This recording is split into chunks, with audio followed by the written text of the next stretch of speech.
Whoops, I missed the deadline again. Hello everyone, I am VG Master 2 and yes, I was in fact going to do a Pokemon month, starting with a review of Sun and Moon and ending with a review of Ultra Sun and Moon with a few other Pokemon related videos in between. But you all know how that turned out. Same circumstances as the Yokai Watch game reviews apply. I'll be going through the story, then the memorable moments, and finally overall opinions. Also no footage yet again. Whoops. With that being said, story, which means spoilers. Yep, spoilers for a popular one-year-old game. You are a generic boy or girl who starts a Pokemon journey after receiving either Rowlet, Litten, or Poplio from Hala, Kahuna of Melee Island, and not the actual Professor Kukui. Along the way, you meet Hao, some annoying as fuck kid that thinks he's your friend, and Lily, a mysterious girl who says she's the professor's assistant, and who has Cosmog, a legendary Pokemon who is absolutely fucking pathetic as he or she manages to get attacked by Spearow and you have to save the fucker. Doesn't help that the bridge is useless. You fall and are saved by one of the island assholes, I mean guardians. I'll have to explain myself about that asshole part in another video. Well, during that fiasco, Tapu Koko leaves you a mysterious stone, and since I have no fucks to give about it, spoiler alert, it's the Z-Ring. Then, after spewing one of 2016's biggest memes, you bring Lily back to town, and that's when you get your starter Pokemon. After that is when you meet Hao, who I'll talk about later. Of course, you battle him, and of course, you beat him. A few minutes later is when you're shown the tutorial on catching Pokemon, as if fans like me didn't know how. Eventually, you enter the island trial, a thing Game Freak made up for this game instead of gym battle so they could give the illusion they were trying something new. In this game, there are 7 trials with totems and 4 kahuna battles split between the 4 islands. You start at Melee Island. Before you actually take the first trial, you meet Team Skull, the first of 2 evil teams in the game. Anyway, I digress. On Melee Island, the only trial you face is Illima's, where you have to defeat 3 Pokemon and defeat a totem Gumshoos or Raticate. Team Skull will occasionally interrupt you before you get there and during the trial. You then go to battle Hala in his Grand Trial. After the trial, you are introduced to Ride Pokemon, which are, surprisingly enough, replacements for HMs. Then you go on a boat and head towards the second island, Akala Island.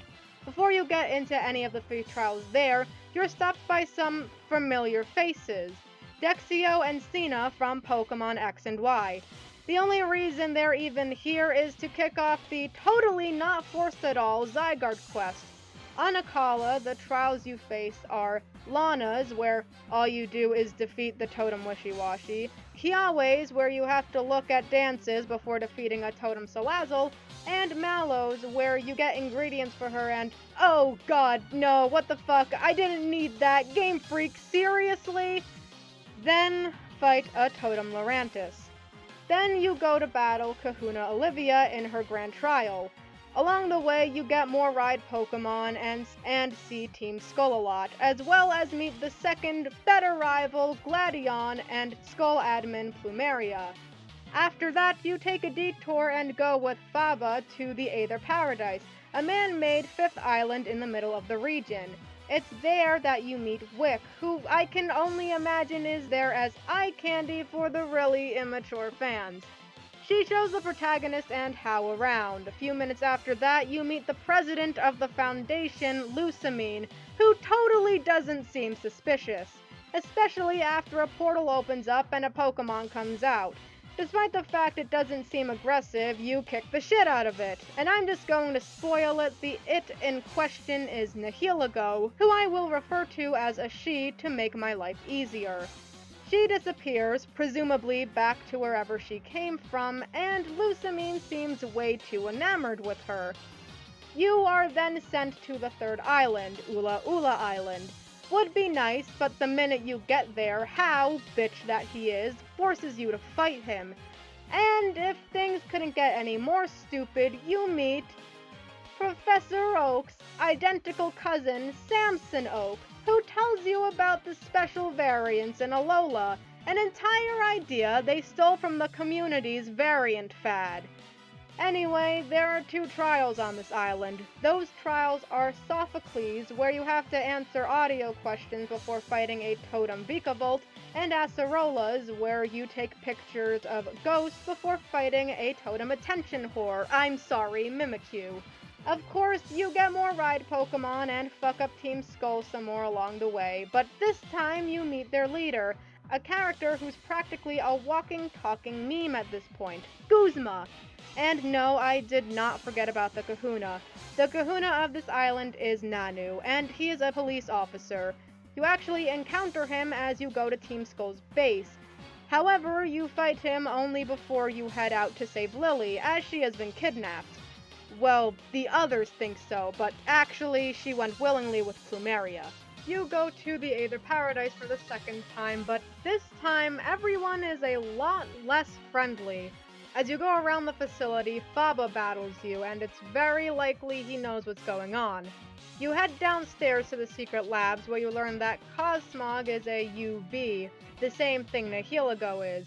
But Lily isn't there, so you head back up and are ambushed by a shitload of employees. You learn to look for Lusamine, but before you get to her, you have to battle Faba again. Once you beat him, you find out that Team Skull is there and has been working with the Aether Foundation. After kicking Guzma's ass, you reach the place where Lusamine is keeping Lily. Not only is Lusamine revealed to be an insane bitch, she's also Lily and Gladion's mother. Lusamine uses Cosmog's power to summon Nihilego right in front of everybody.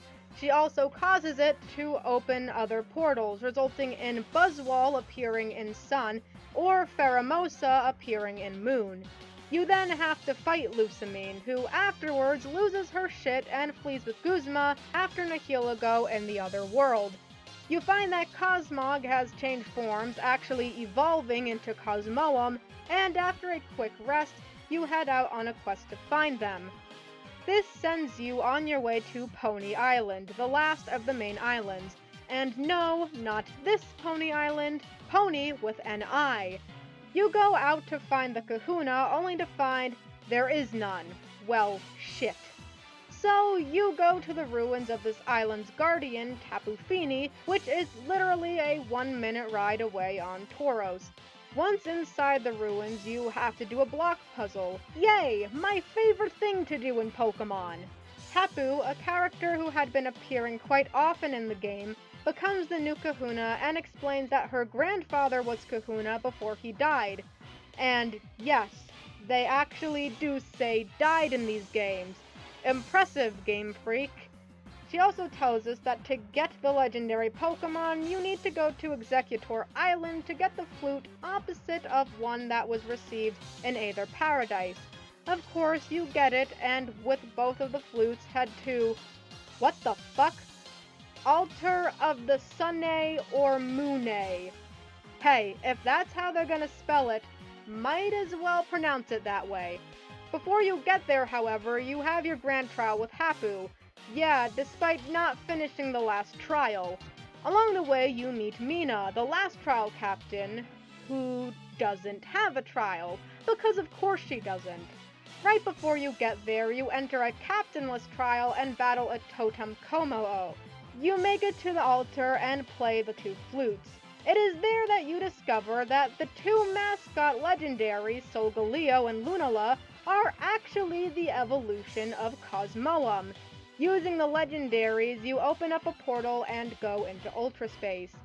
The portion of Ultra Space you head to is a cave belonging to Nihilego. You first see Guzma and he tells you how he made the brilliant decision of trying to catch Nihilego, which of course fails. You then finally find Lusamine, who wants to stay there with Nihilego, and Lily badmouths her. Great idea! Going into another world solely to provoke the person who is likely your abuser! That couldn't possibly backfire, you fucking idiot! Anyway, out of nowhere, Lusamine up and fuses with Nihilego. And all I can think of is how bad I feel for Nihilego. I mean, I know it's technically her poison that did this to Lusamine, but she was never actually controlling that bitch directly. She never asked for this. Well, you kick Lusamine's ass, put Nihilego out of her miserable fusion with a maniac, and Lusamine almost dies. But we don't have that luxury. And for some reason, Lily forgives her because... family? Yeah, sorry, I don't think that's how that works. You leave Ultra Space and finally capture the mascot legendary. Nanu then appears and takes you to Tapu Village so you can make your way to Mount Lanakila and beat the Elite Four. Oh, that's right, Game Freak still had to throw in an Elite Four. It was supposed to be all the Kahunas, but only Hala and Olivia showed up. Acerola goes in Nanu's place, and in Hapu's place is... some random fuck who appears out of nowhere named Kahili. Once you beat them all, you become champion, as in the first champion Alola's ever had. To prove your worth, Kukui then battles you. You beat him, get forced into a ceremony, go to catch Tapu Koko, and you beat the game. Wow, that was fucking long. Anyway, now it's time for memorable moments. Like Yokai Watch 2, I played both of these games simultaneously, which was much easier to do than last time. I would most usually choose different dialogue options. I would make my sun avatar, who I named Solana, be more positive, while my moon avatar, Luna, would be more negative. It would usually result in Hao and Lily being pissed off at me. I picked Rowlet and Sun, naming her Archer, and Litten and Moon, naming her Blitz. And yes, in some ungodly way, they are both in fact female. I was really surprised and kind of actually pissed at that because I had been planning for at least one of them to be male. Before I caught other Pokemon, Moon seemed to be the easier of the two. But then I got my other Pokemon. Because I stalled so much on playing these games, I ended up racking up quite a few event Pokemon. I got the Munchlax, the shiny Tapu Koko, an Ashcat Pikachu, Sinnoh and Sun, Alola and Moon, and the Marshadow. Needless to say, they made the games, especially the beginnings, really easy. A little while into the tutorial, I was actually starting to miss the text prompt skipping and battle fast-forwarding features in Yokai Watch. I grinded in both games so I could evolve my starters before the first trial. It was during that time when I caught a Growlithe in Moon. When I got to Akala, I managed to catch a Mudspray in Sun. I had to grind so I could train her. I actually did Kiawe's trial one game at a time. They said it was a trial based on memory, so I decided to do it one at a time so I could concentrate. But really, they're the exact same in both. When I was grinding before Malo's trial, yes, there was a lot of grinding, but it was self-imposed. I wanted to breeze through the game. I managed to capture a shiny Trumbeak. And I actually have footage. You know it's legit when the footage is shoddily recorded on a phone. And yes, her name is Glory. I had a feeling I was going to encounter a shiny in at least one of the games. It was just a matter of when. But I'm happy I got a shiny Trumbeak because that shiny is gorgeous. Fast forwarding to Ula Ula's trials, the Totem Vikavolt was fucking annoying. I mean, I knew I was going to win, but goddamn was that one bullshit. None of my attacks connected, and I had to rely on Marshadow and Tapu Koko. At least in Sun. Moon was better. So I know all of my games I play on my purple 3DS, the one I played Fleshy Souls on, always give me an easier time, and I don't know why. Around the middle of Ula Ula, I started to notice my Pikachus falling behind, but I had to keep them on my team since no other Pokemon I caught were at their levels, and I wasn't about to go into the fucking grass, grab the first thing I see, and grind again. I actually nearly lost to Hapu and Moon, since most of my Pokemon were either fire or electric type. I was only saved by Marshadow, who stole all of her Mudsdale's stats with Spectral Thief. God, that move is so OP, it's great.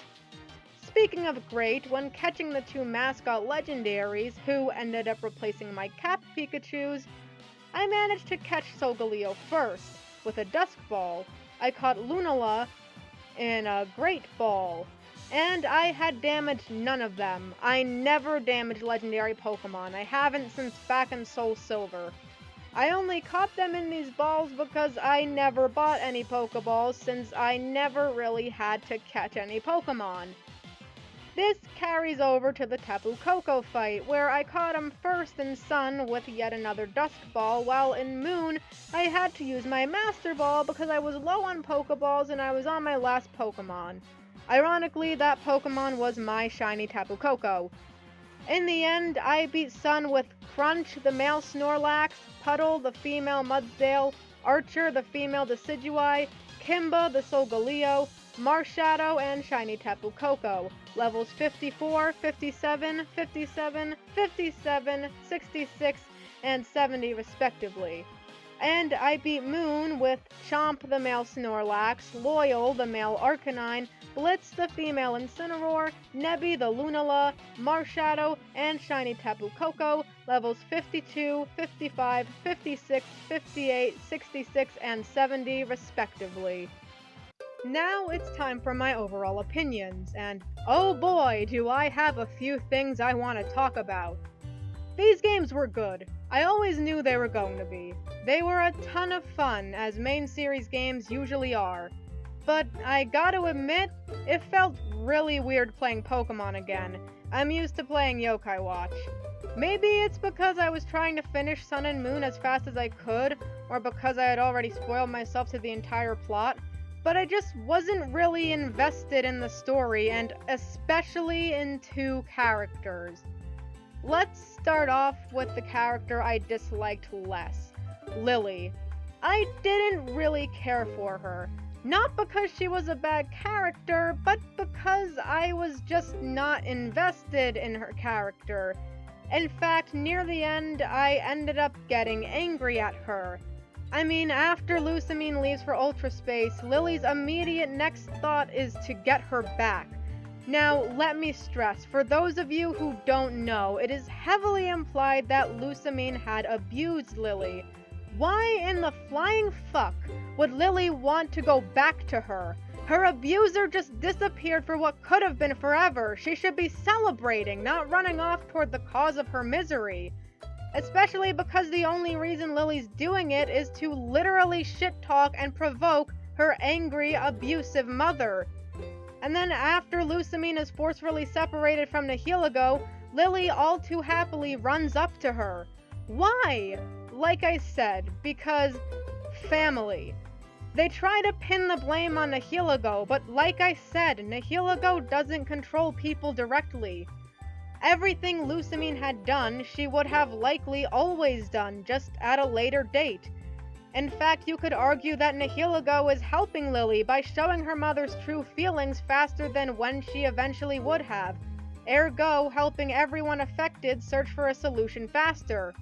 But no, Nihilego's the bad guy, Lusamine was just a puppet, and it's totally okay for Lily to automatically forgive the woman who had literally just called her stupid and worthless. What a fucking idiot. Now for the character I couldn't stand. How? As I have already expressed, I fucking despise this bitch. Let me just say, I like the older rivals much more. Blue or Green and Silver were actual rivals who you wanted to beat. But for some reason, Game Freak changed the rivals to have them always be your overly optimistic, bitchy friend. The only one who was truly the exception was Hugh from Black 2 and White 2, who was a good mix of being a friend and being a rival. How is not this? How is the complete opposite? He is so fucking annoying, and he would just interrupt me everywhere. No how, I am not your fucking friend. I don't give a fuck that you're the grandson of a kahuna. Just shut the fuck up.